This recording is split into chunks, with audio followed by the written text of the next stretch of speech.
My wife's about to come through the door and totally ruin this taping in 3, 2, 1. Hi, honey.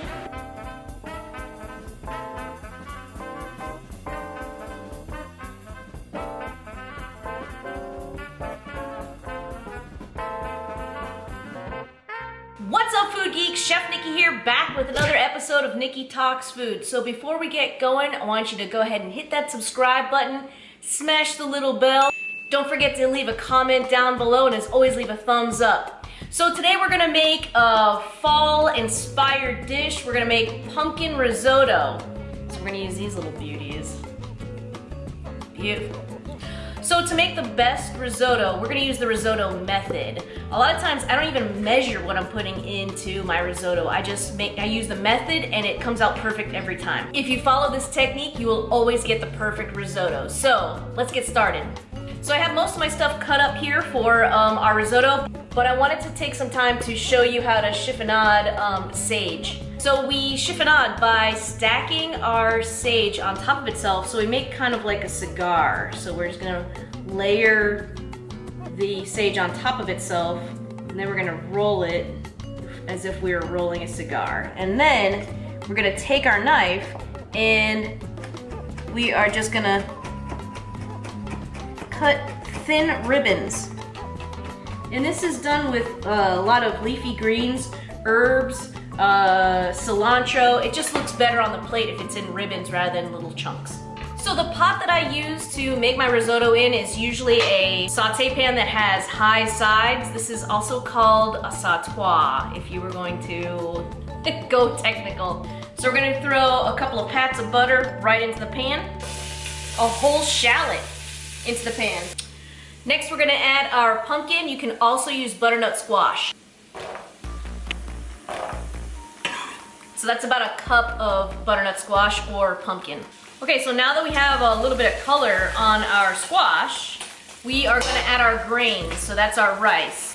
So traditionally risotto is made with arborio rice. We're gonna use Valencia rice. It's a short grain rice, and you can see they look almost like kind of like little pearls.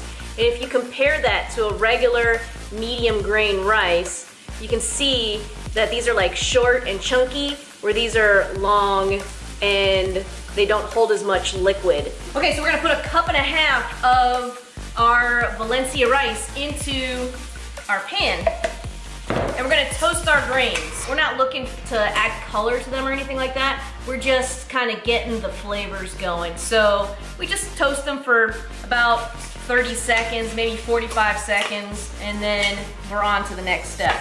Now the next step to making the most perfect risotto is by adding the wine. So we're gonna add about a cup of wine.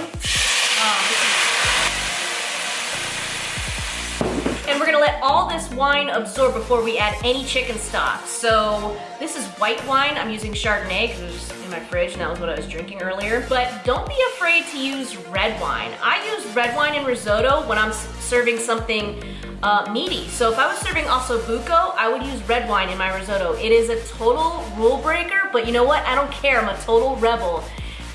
Auguste Escape is not coming over for dinner to judge me, so I'm gonna do what I think tastes good.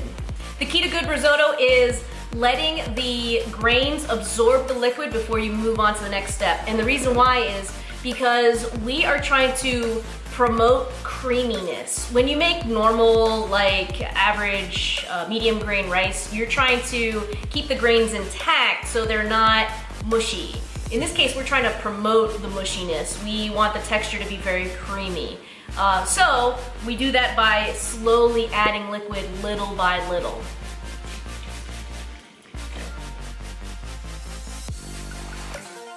Keep it rocking.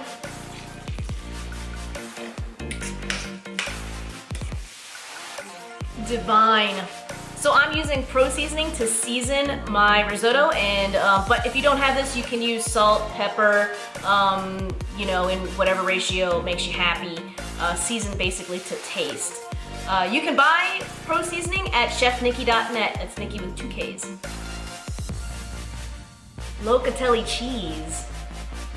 Oh my God, that's a big lump.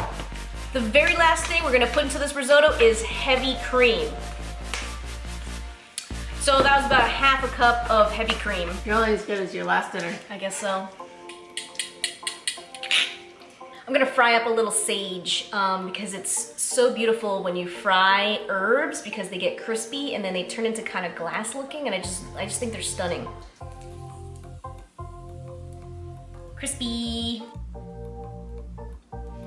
Thanks for watching, guys. If you like my show, don't forget to hit the little bell, subscribe, like, share, and as always, leave a comment down below.